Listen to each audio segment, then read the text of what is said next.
सोलापूर पुणे महामार्गावर जे आहे ते शेतकऱ्यांचा रास्ता रोको आंदोलन होताना पाहायला मिळतं आणि या आंदोलनाचं नेतृत्व स्वाभिमानी शेतकरी संघटनेचे अध्यक्ष राजू शेट्टी करताना पाहायला मिळतात। एकीकडे ड्रीम प्रोजेक्ट आणि दुसरीकडे रास्ता रोको करून रद्द करण्याची मागणी करताय, काय नेमकी भूमिका? मुळामध्ये या रस्त्याची काही एक गरज नाही आहे, कारण हा रस्ता जो नियोजित शक्तीपीठ महामार्ग आहे तो सरळ नागपूर रत्नागिरी राष्ट्रीय महामार्गाचा जो कोल्हापूरपर्यंतचा भाग आहे त्याला समांतर आहे। काही ठिकाणी 20 किलोमीटर आणि काही ठिकाणी 2 किलोमीटरसुद्धा दोन्ही रस्त्यातला अंतर नाही आहे, इतका समांतर आहे। नागपूर रत्नागिरी राष्ट्रीय महामार्ग नुकताच बांधून पूर्ण झालेला आहे। तोच त्या रस्त्याकडं अजून इतकी अतिरिक्त जमीन आहे की तो 8 पदरी करता येईल एवढं अधिग्रहण करून ठेवलेलं आहे। त्या रस्त्याला शेतकऱ्यांनी कधीच विरोध केलेला नव्हता, त्यामुळे आम्ही विकास विरोधी नाही आहे। मुद्दा आहे की गरज नसताना दुसरा रस्ता का काढताय, कारण तो रस्ता सध्या तोट्यात चाललेला आहे।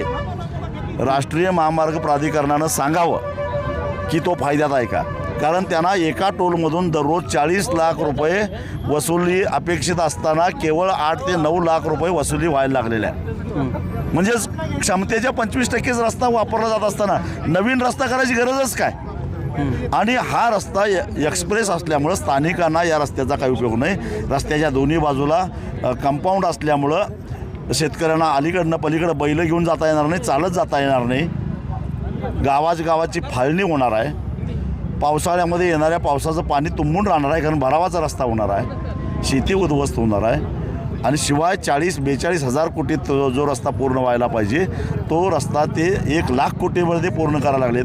म्हणजे 55 ते 60 हजार कोटी रुपये या रस्त्यातून त्यांना 2029च्या निवडणुकीमध्ये काढायचे आहेत। आणि हा सगळा पैसा कर्जातून उभा केला जाणार आहे आणि नंतर रस्ता पूर्ण झाल्यानंतर जनतेनं टोलच्या रूपात तो परत करायचा आहे। म्हणजे महाराष्ट्राच्या जनतेवरच ते पैसे फेडायची जबाबदारी असणार आहे। म्हणजे जे पैसे जनतेनं म्हणजे गरजेचा असता तरीसुद्धा जो रस्ता 42 हजार कोटीत व्हायला पाहिजे तो 1 लाख कोटीत व्हायला लागलेला आहे।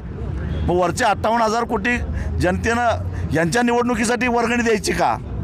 आणि म्हणून हा रस्ता आम्ही होऊन देणार नाही। एकीकडे आज नेदरलँड दौऱ्यामध्ये पंतप्रधान मोदींनी थेट शेतीवर भाष्य केले, शेतकरी संपेल आणि कुठंतर गरिबीच्या भारतावर संकट येईल असं सुतोवाच जो आहे तो नेदरलँड दौऱ्यामध्ये काही वेळापूर्वी केला। मोदी हे ढोंगी आहेत आणि बेताल बडबड करणारे आहेत असं माझं स्पष्ट मत आहे। शेती संपेल याची चिंता आहे तर मग साखरेच्या निर्यातीवर बंदी का घातली? शेती संपेल असं वाटतं तर 27,000 एकर बागायती जमिनीची बर्बादी करून देवेंद्र फडणवीस शक्तीपीठ महामार्ग नको असलेला करायला लागलेत, त्यांना फोन करून सांगावं त्यांनी हा रस्ता बंद करा म्हणून। एवढंच माझं म्हणणं आहे। एकीकडे ऊर्जा बचतीचं आवाहन केलं जाते, सोने खरेदी करू नका असं सांगतायत आणि ऊर्जा बचतीचा संदेश एकीकडे फडणवीस येत आहेत पुणे दौऱ्यावर बाय रोड आणि दुसरीकडे कार्यकर्ते मात्र जोरात बॅनरबाजी करतायत। हे सगळं भारतीय जनता पक्ष आणि त्यांच्या मित्रपक्षांची नौटंकी आहे। सोनं घेऊ नका असं म्हणतायत। 2च दिवसापूर्वी सांगली जिल्ह्यातल्या एका भाजपच्या पदाधिकाऱ्याच्या बायकोकडं प्रवास करत असताना 22 लाखाचं सोनं चोरीला गेलं। प्रवासात कोण 22 लाखाचं सोनं घेऊन फिरतं का? एवढा आमक सोनं यांच्याकडेच आहे, ह्याची पहिला चौकशी करा। हे सोनं एवढं आलं कुठनं? आणि मग जनतेला सल्ला द्या की सोनं घ्यायचं काय नाही घ्यायचं। आता राहिला प्रश्न डिझेल आणि पेट्रोलची बचत करा। आमचे मुख्यमंत्री वर्षावरनं विधानभवनापर्यंत बुलेटवरनं आले आणि त्यांचा तापा बरोबरच आला पाठीमागनं। काय बचत झाली? परत तिथनं निघाले, साताऱ्याला गेले। साताऱ्याला पंतप्रधान आवास योजनेचा लोकार्पणाचा कार्यक्रम होता। जवळजवळ 200 बसेस भरून लोकांना गोळा केलेलं होतं। त्या 200 बसेस काय पाण्यावर चालल्या काय? त्यावेळी डिझेलची बचत झाली का? हे असलं सगळं नौटंकी आहे, याच्यावर कुणाचा विश्वास नाही। कुठेतरी शेतकरी प्रश्नावर आपण रस्त्यावर उतरताय, मात्र शेतकरी नेतेच सत्ता पक्षात जाऊन बसतायत, आमदारकी घेत आहेत। बच्चूभाऊ काही दिवसापूर्वीच शिवसेनेत गेलेत, आपले जोडीदार असलेलेच सदाभाऊ आमदारकीत आहेत। काय नेमकं हे बघा, कोण आलं कोण गेलं याच्याशी शेतकऱ्यांनी काही चिंता करायचं काही कारण आहे? काही त्यांना देणं घेणं नाही आहे। पूर्वी शरद जोशी लढत होते, आता मी लढतोय, माझ्यानंतर दुसरा कोणतरी तयार होईल। शेतकऱ्यांनी शेतकरी नेत्यासाठी थांबू नये। तुमच्यावर अन्याय होतोय, तुमचं सर्वस्व लुटलं जातं आहे, त्यामुळे शेतकऱ्यांनो तुम्हीच रस्त्यावर या।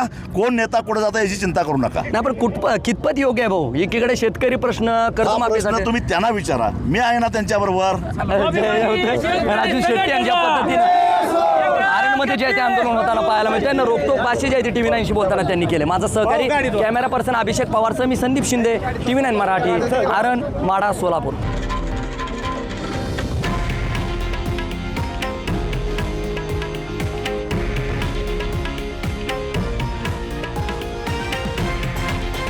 हे आहे देशातील नंबर 1 न्यूज नेटवर्क आणि आपण पाहत आहात TV 9 मराठी, एकमेव.